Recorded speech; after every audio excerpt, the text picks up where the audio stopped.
Assalamualaikum warahmatullahi wabarakatuh. Bapak, Ibu, dan semua yang lagi nonton, tahan sebentar aktivitas kalian, tarik napas dalam-dalam, pejamkan mata 1 detik kalau perlu, lalu dengerin ini sampai habis. Jangan cuma jadi pendengar sambil scroll, karena kabar yang bakal saya sampaikan ini bukan gosip grup WA, bukan screenshot tanpa sumber, dan bukan janji manis kosong. Ini kepastian resmi yang ditunggu jutaan pensiunan di negeri ini. Udah lama. Bahkan ada yang ngerasa kayak bertahun-tahun. Sekarang saatnya kita bahas semuanya pelan tapi jelas. Biar nggak ada lagi kebingungan. Dengar ya, pemerintah Republik Indonesia secara resmi memastikan bahwa dana rapel kenaikan gaji pensiunan sudah dicairkan. Bukan rencana, bukan sedang diproses, tapi sudah dijalankan. Keputusan ini dilaksanakan lewat Kementerian Keuangan bekerja sama dengan PT Taspen, lembaga resmi pengelola dana pensiun. Jadi kalau masih ada yang nyebarin tangkapan layar tanpa sumber, atau obrolan grup yang bikin was-was, buang jauh-jauh. Yang ini resmi, prosesnya enggak instan bro. Verifikasi data dilakukan menyeluruh, sistem disesuaikan, administrasi dicocokkan satu persatu, biar hak pensiunan sampai ke yang berhak, tanpa kesalahan, tanpa penyalahgunaan, dan tanpa risiko hukum. Negara pengen semua duit yang dibayarkan itu tepat sasaran. Ingat, ini bukan bantuan sosial atau sedekah. Ini adalah hak selisih antara gaji lama dan gaji yang baru yang berlaku surut selama beberapa bulan. Bahkan lebih lama buat sebagian penerima. Yang diterima masih nominal lama padahal aturan baru sudah sah. Selisih inilah yang disebut rapel dan sekarang selisih itu dibayarkan sekaligus. Jangan lupa, negara menegaskan dana rapel ini adalah kewajiban negara. Artinya enggak boleh ditahan, enggak boleh dipotong, enggak boleh dialihkan, dan enggak boleh dijadiin alat buat kepentingan siapapun. Di balik angka-angka itu ada kehidupan nyata, ada obat yang mesti dibeli, listrik yang harus dibayar, cucu yang nunggu uang sekolah, ada ibu-ibu yang setiap hari ngecek saldo dengan harap-harap cemas, ada bapak-bapak yang diam-diam hitung berapa lama lagi dia bisa bertahan dengan duit yang pas-pasan. Pemerintah paham betul siapa saja yang dapat. Jelas bukan cuman pensiunan ASN yang masih hidup dan terima gaji bulanan, pensiunan TNI dan Polri juga termasuk. Janda dan duda pensiunan yang sah secara hukum punya hak yang sama. Bahkan anak yatim piatu yang terdaftar sebagai ahli waris resmi tetap dilindungi. Semua penerima ini datanya enggak asal-asalan. Tercatat di sistem PT Taspen yang terintegrasi nasional, diperbarui berkala, diverifikasi, dan disesuaikan dengan status kepesertaan. Makanya proses pencairan dilakukan tanpa perlu pengajuan ulang, tanpa ngisi formulir baru, tanpa harus datang ke kantor Taspen cuma buat nanya. Transfer dilakukan langsung ke rekening yang selama ini aktif terima gaji pensiun. Selama data masih valid dan status kepesertaan aktif, dana rapel masuk otomatis. Enggak ada biaya administrasi, enggak ada potongan tambahan, enggak ada perantara. Sistem ini dibuat biar para pensiunan yang mayoritas sudah lanjut usia nggak perlu antre bank sampai capek. Teknologi dipakai buat mempermudah bukan mempersulit. Cukup cek saldo lewat ATM, SMS banking, atau mobile banking. Kalau enggak terbiasa teknologi, minta tolong anak atau cucu segampang itu. Tapi satu hal penting yang harus kita samakan, nominal dana rapel yang diterima tidak sama satu sama lain. Ini sering bikin orang curiga. Kok tetangga dapat lebih gede? Kok saya dapat sedikit? Bukan berarti ada ketidakadilan. Perbedaan jumlah itu dihitung berdasarkan faktor resmi. Pertama, gaji pokok terakhir saat masih aktif kerja sesuai golongan dan pangkat. Orang yang golongannya lebih tinggi ya dapat lebih besar. Itu logis. Kedua, lamanya periode keterlambatan sejak kebijakan kenaikan gaji mulai berlaku. Semakin lama keterlambatan, semakin besar akumulasi rapel. Ada yang tertunda 3 bulan, ada yang 6 bulan, bahkan ada yang lebih. Ketiga, tunjangan keluarga atau tunjangan lain yang ikut penyesuaian. Semua perhitungan itu dilakukan otomatis oleh sistem PT Taspen biar risiko kesalahan manual minimal. Kalau ada yang mau ngecek rincian perhitungan terbuka, bisa dicek lewat aplikasi resmi Taspen Mobil atau datang ke Bank Mitra Taspen. Taspen. Transparansi adalah prinsip utama karena seringkali yang bikin risau itu memang ketidakjelasan informasi. Namun ingat ada kewajiban administrasi penting yang kadang disepelekan. Proses otentikasi atau verifikasi diri ini bukan formalitas kosong. Otentikasi memastikan penerima masih hidup dan masih berhak menerima pensiun. Bisa lewat pemindaian wajah di aplikasi resmi atau dilakukan langsung di Bank Mitra Taspen kalau ada kendala teknis. Proses ini wajib dilakukan berkala. Kalau dalam jangka waktu tertentu otentikasi enggak dilakukan atau gagal, sistem bakal menahan sementara pencairan dana. Penahanan ini sering disalahartikan sebagai penghapusan hak. Padahal hak itu enggak dihapus, cuman ditunda demi keamanan administrasi. Begitu otentikasi selesai dan data kembali valid, pencairan dilanjutkan. Jadi peran keluarga penting, anak, cucu, atau pendamping harus bantu proses otentikasi. Ini bukan sekadar urusan birokrasi, tapi perlindungan hak finansial orang tua. Di saat yang sama, masyarakat harus waspada. Setiap pencairan dana besar selalu muncul oknum yang pengen manfaatin situasi. Modusnya macam-macam. Ada yang ngaku petugas Taspen, ngaku dari bank, atau ngirim tautan palsu untuk percepatan pencairan. Jangan sampai kena Taspen atau bank tidak pernah minta PIN ATM, kode OTP, nomor kartu, atau data rahasia lain lewat telepon atau SMS. Kalau ada yang minta begitu, pasti penipuan. Semua pencairan dilakukan otomatis tanpa biaya tambahan. Kalau terima pesan atau telepon mencurigakan, jangan klik, jangan balas, jangan kasih data. Begitu data jatuh ke tangan penipu, dana bisa hilang dalam hitungan menit. Ini bukan main-main. Ada kasus nyata di mana pensiunan kehilangan puluhan juta karena percaya sama SMS palsu yang kelihatannya resmi. Sekarang kita ngomong jujur soal prioritas pakai dana rapel. Banyak pensiunan selama berbulan-bulan menunggu tiap pagi ngecek saldo, dan pas dana cair perasaan campur, aduk lega haru bahagia. Tapi juga ada dorongan emosional buat langsung pakai semuanya tanpa perhitungan. Negara ingetin bijak itu penting. Pandang dana rapel sebagai penopang bukan pemuas sesaat. Prioritas pertama, kesehatan. Di masa pensiun, kesehatan adalah kebutuhan utama, bukan kemewahan. Banyak yang nunda pemeriksaan atau ngurangin dosis obat demi hemat. Gunakan sebagian dana untuk pemeriksaan rutin.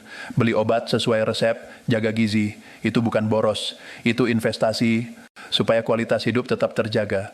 Negara pengen pensiunan nikmatin masa pensiun dengan tubuh yang sehat dan pikiran yang tenang. Kedua, kebutuhan pokok rumah tangga. Biar enggak ada cerita listrik mati, air enggak bayar, atau kebutuhan dapur menipis. Gunakan dana rapel untuk nutup tunggakan yang tertunda, bukan buat tambah gaya hidup berlebihan. Karena kalau dipakai buat hal yang enggak perlu, nanti tinggal nangis. Ketiga, hindari godaan tawaran cepat kaya. Setelah dana cair, banyak yang nawarin investasi janji untung besar, skema bisnis maklar duit, atau ajakan pinjam memanfaatkan kedekatan emosional. Negara tegaskan hati-hati banget, dana rapel bukan modal buat taruhan. Banyak kasus di mana dana habis dalam beberapa bulan karena tergiur janji keuntungan palsu. Kalau mau usaha, pilih yang sesuai kemampuan fisik dan pengalaman. Usaha ringan, realistis.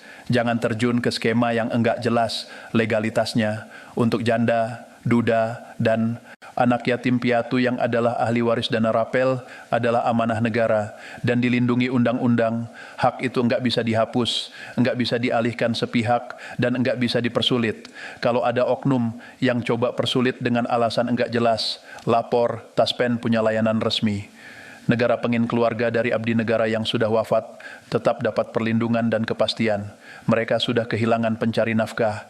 Jangan sampai kehilangan hak yang seharusnya mereka terima. Perlu dipahami juga penyaluran dilakukan bertahap. Enggak semua penerima menerima pada waktu yang sama. Ada yang sudah cair, ada yang masih nunggu. Ini bukan karena pilih kasih, tapi demi kestabilan sistem perbankan. Kalau disalurin sekaligus ke jutaan rekening, bank bisa gangguan. Jadi skema bertahap dipilih agar aman dan terkendali. Yang paling penting, pastiin status kepesertaan tetap aktif. Kalau jadi pasif karena enggak ada otentikasi atau enggak ada aktivitas rekening, pencairan otomatis tertunda. Solusinya simple, update data via Bank Mitra Taspen atau layanan resmi. Setelah valid, pencairan jalan lagi. Sekarang sedikit update penting. Pada tanggal 5 Februari 2026, pemerintah menegaskan lagi bahwa penyaluran dana rapel dan penyesuaian manfaat pensiun dilakukan tertib, aman, dan berbasis data valid. Ini bukan sekadar basa-basi, ini pesan langsung. Kunci kelancaran pencairan ada pada keakuratan data dan kedisiplinan administrasi. Jadi kalau masih ada yang nunggu, cek data, cek autentikasi, cek rekening aktif. Ancaman lain yang enggak boleh diremehkan penipuan digital. Banyak korban karena tergesa-gesa klik tautan yang ngaku dari lembaga resmi yang janji percepatan, pencairan, atau verifikasi instan. Begitu data dimasukkan, rekening bisa diakses sama pihak lain. Negara tidak pernah minta data pribadi lewat tautan, semua proses formal lewat sistem resmi atau tatap muka di bank mitra. Jadi waspada. Itu proteksi buat diri sendiri dan keluarga. Jangan sampai jadi korban karena nggak teliti. Oke, sekarang kita masuk ke bagian praktis yang sering ditanya. Apa yang harus dilakukan setelah dana rapel cair dan apa yang harus dilakukan jika dana belum masuk meskipun status aktif? Ini bagian penting karena keluhan banyak muncul di sini. Pertama, kalau dana sudah masuk, jangan langsung borong semua. Bikin rencana bagi alokasi untuk pembayaran tunggakan kebutuhan pokok, listrik, air, sembakau. Untuk kesehatan, cek rutin, obat. Sisihkan sebagian untuk tabungan darurat. Minimal buat 3 bulan kebutuhan sehari-hari. Kalau masih ada sisa, boleh dipakai untuk perbaikan rumah yang prioritas atau modal usaha kecil yang realistis. Hindari pinjam uang sama tetangga yang ujungnya enggak jelas atau modalin skema investasi berisiko tinggi. Ingat nilai emosi.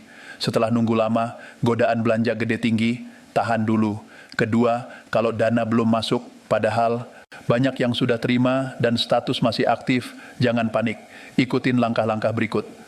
Pastikan autentikasi sudah berhasil tercatat, seringkali pemindaian wajah atau proses autentikasi gagal karena kondisi pencahayaan atau jaringan seluler. Coba ulangi di tempat terang atau datang ke bank mitra untuk autentikasi tatap muka. Cek juga taspen mobile untuk catatan autentikasi. Pastikan rekening penerima aktif dan tidak diblokir. Rekening yang jarang dipakai berpotensi jadi pasif. Aktivasi ulang biasanya gampang, tapi mungkin minta kehadiran fisik. Setelah aktif, sistem taspen akan lanjutkan transfer otomatis. Pastikan data identitas dan status keluarga up to date. Kalau ada perubahan alamat, nomor telepon, atau perubahan ahli waris rekening, laporkan. Data negara selalu ngikutin yang terdaftar. Ketidaksesuaian data bisa bikin sistem tahan transfer demi mencegah kesalahan pembayaran.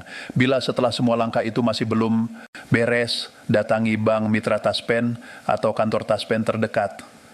Bawa dokumen identitas, bukti kepesertaan, dan bukti autentikasi. Kalau ada laporan resmi biasanya bakal diproses dan ditindaklanjuti. Simpan bukti komunikasi, nomor tiket layanan, nama petugas, tanggal, dan jam. Ini penting kalau perlu ditindaklanjuti lebih jauh. Perlu ditekankan banyak kasus yang kelihatannya hilang, sebenarnya penyebabnya sederhana. Misalnya autentikasi gagal atau rekening pasif. Jadi langkah-langkah teknis itu sering jadi solusi cepat. Sekarang sedikit soal klaim jumlah yang dianggap kurang. Kalau merasa jumlah yang diterima tidak sesuai, ada mekanisme cek. Gunakan taspen mobile untuk minta rincian perhitungan rapel. Di sana akan terlihat komponen perhitungan, gaji pokok terakhir, periode keterlambatan, tunjangan yang disesuaikan, dan sebagainya. Kalau tetap ada keberatan, ajukan klaim resmi ke taspen atau datangi bank mitra. Negara menegaskan transparansi perhitungan terbuka, bukan rahasia. Selanjutnya, langkah pencegahan penipuan yang harus dipahami oleh keluarga dan lingkungan. Ajak anak, cucu, atau tetangga buat bantu edukasi. Banyak pensiunan segan nanya atau malu kalau enggak bisa teknologi, akhirnya gampang kena tipu. Anak dan cucu bisa bantu cek pesan mencurigakan, bantu proses autentikasi atau bawa ke bank kalau perlu. Ingat, penipuan sering mengeksploitasi rasa panik dan ketidaktahuan. Satu catatan penting, jangan tergiur panggilan atau pesan yang bilang kami bisa percepat pencairan kalau transfer biaya X atau isi data pribadi di tautan ini supaya dana cair. Itu modus penipuan. Jika ada yang menawarkan bantuan resmi, suruh mereka tunjukkan identitas petugas resmi dan nomor layanan yang bisa diverifikasi. Kalau ragu, langsung hubungi call center resmi Taspen atau bank mitra. Sekarang, mari kita bicara soal pemanfaatan jangka panjang. Kalau Bapak Ibu mau berdiskusi sama keluarga soal alokasi, sebagian untuk kesehatan, sebagian buat kebutuhan bulanan, sebagian masuk tabungan darurat, dan sebagian lagi barangkali dialokasikan ke modal usaha kecil yang realistis. Contoh, usaha kecil yang aman, usaha makanan rumahan yang sesuai kemampuan, jualan pulsa atau jasa yang enggak membutuhkan modal besar dan sesuai keterampilan. Jangan taruh semua telur di satu keranjang. Diversifikasi itu penting. Kalau satu sumber gagal, masih ada yang lain. Sekarang kembali ke urusan administrasi. Kalau ada sengketa soal ahli waris, atau kalau seorang pensiunan wafat sebelum pencairan rapel selesai, ada mekanisme hukum yang jelas. Ahli waris yang sudah terdaftar akan mendapatkan hak sesuai ketentuan. Pastikan dokumen waris dan akta kematian sudah dilaporkan dan dicatat di Taspen agar hak-hak tetap terlindungi. Jika ada oknum yang coba ambil hak ahli waris, laporkan. Pemerintah melindungi hak ahli waris resmi. Sebelum kita menutup, ada pesan penting lagi, jaga komunikasi. Negara Taspen dan Bank Mitra akan terus update informasi lewat saluran resmi. Jangan percaya kabar yang belum diverifikasi. Untuk info terpercaya, cek situs resmi Taspen, aplikasi resmi, atau hubungi call center. Kalau ada acara sosialisasi di kantor, pos puskesmas, atau balai warga soal dana rapel, hadir dan bawa anggota keluarga yang bisa bantu catat. Jangan jadikan informasi sebagai beban. Jadikan itu alat untuk melindungi hak. Sekarang titik penutup. Inti dari semua ini sederhana. Hak pensiunan sudah dicairkan. Negara telah bertanggung jawab. Tapi kelancaran sampai ke rekening bergantung juga pada akurasi data dan partisipasi penerima serta keluarga. Gunakan dana dengan bijak. Utamakan kesehatan dan kebutuhan pokok. Hindari investasi berisiko tinggi. Dan segera lakukan autentikasi bila diminta. Waspadai penipuan digital. Ingat, lembaga resmi tidak akan minta data pribadi lewat tautan atau telepon.